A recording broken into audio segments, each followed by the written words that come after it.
Hello student, welcome in process of curriculum development class। आज के इस क्लास में थर्ड यूनिट के अंतर्गत मैं activity based curriculum with reference to Rousseau's idea इस संदर्भ में मैं लेक्चर प्रस्तुत करने जा रही हूँ।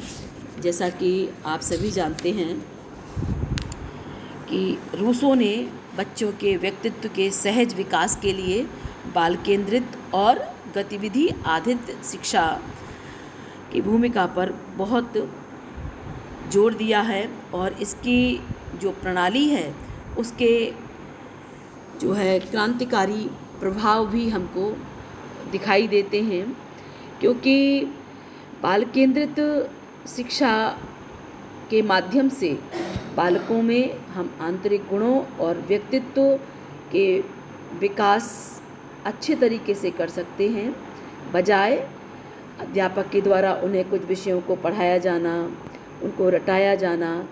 इस प्रक्रिया में जो छात्र है उसकी मौलिकता समाप्त हो जाती है। तो बाल केंद्रित शिक्षा पर इन्होंने बहुत ज़्यादा फोकस किया है। गतिविधि आधारित पाठ्यक्रम में इन्होंने करके सीखने पर विशेष रूप से बल दिया है कि बच्चे जब learning by doing, learning by explaining, learning by playing के माध्यम से जब कुछ सीखते हैं तो उससे उनकी लर्निंग प्रभावी होती है। रूसो ने प्रकृतिवाद और बाल केंद्रित शिक्षा पर बल दिया है और इन्होंने कहा है कि प्रकृति के सानिध्य में बच्चे अच्छे तरीके से शिक्षित हो सकते हैं और बच्चे जब अपने आप चीज़ें सीखते हैं, अपने आप उन चीज़ों को समझने की कोशिश करते हैं तो वो अच्छे तरीके से सीख सकते हैं, बजाय कोई उन्हें कोई उनको जब बहुत ज़्यादा दबाव के साथ बहुत ज़्यादा लेक्चर दे करके उन चीज़ों को समझाने की अगर कोशिश करता है तो वो चीज़ें उतनी प्रभावी ढंग से नहीं सीख पाते। जबकि वो जब किसी कार्य को करते हैं, जब किसी कार्य को वो अपने तरीके से करते हैं, रचनात्मकता के साथ करते हैं, तो वो चीज़ें उसको वो अच्छे तरीके से समझ सकते हैं। इनका जो पाठ्यक्रम है वो गतिविधियों और अनुभवों पर आधारित है। इसमें जो है किसी सैद्धांतिक पाठ्यक्रम की विषय में इन्होंने नहीं बताया है, बल्कि इन्होंने बताया है कि जब भी हम बच्चे अनुभवों के आधार पर कोई चीज़ लर्न करते हैं तो उसके दीर्घगामी प्रभाव उसके ऊपर पड़ते हैं। इसके लिए इनके जो प्रमुख सिद्धांत हैं वो लर्निंग बाय डूइंग, और जो भी हम पढ़ाएं बच्चे को जो इंटरेस्ट हो उसके अनुसार पढ़ाएं और बच्चे को हम पढ़ाई में भी पूरी फ्रीडम दें। उसको कैसे पढ़ना है, किस तरीके से सीखना है, उसको स्वतंत्रता होनी चाहिए। और इसके बाद सेल्फ एक्सपीरियंसेस के माध्यम से भी बच्चे जो सीखते हैं, ये इनके प्रमुख सिद्धांत हैं जो कि बच्चे के सर्वांगीण विकास पर मुख्य रूप से बल देते हैं।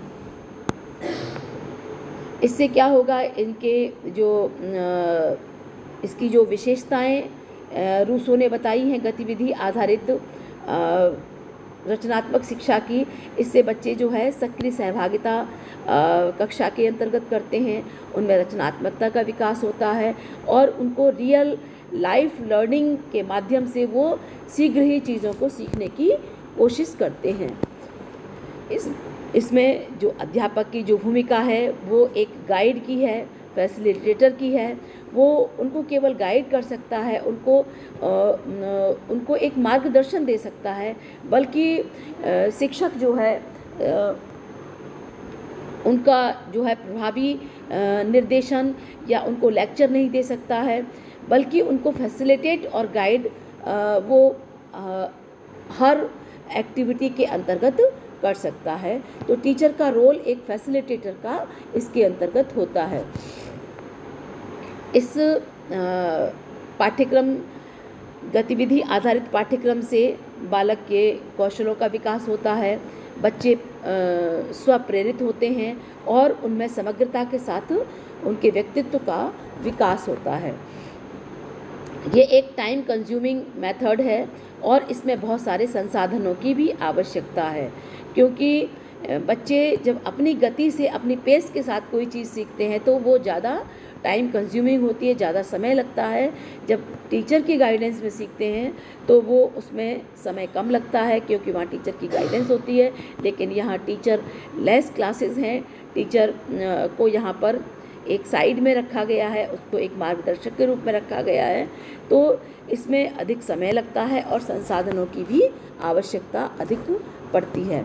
अंत में हम कह सकते हैं कि रूसो के जो गतिविधि आधारित शिक्षण के उन्होंने सशक्त आधार प्रदान किए हैं, जो कि रचनात्मक शिक्षा के लिए, शारीरिक शिक्षा के लिए और बालक की सर्वांगीण शिक्षा के लिए अत्यधिक आवश्यक हैं।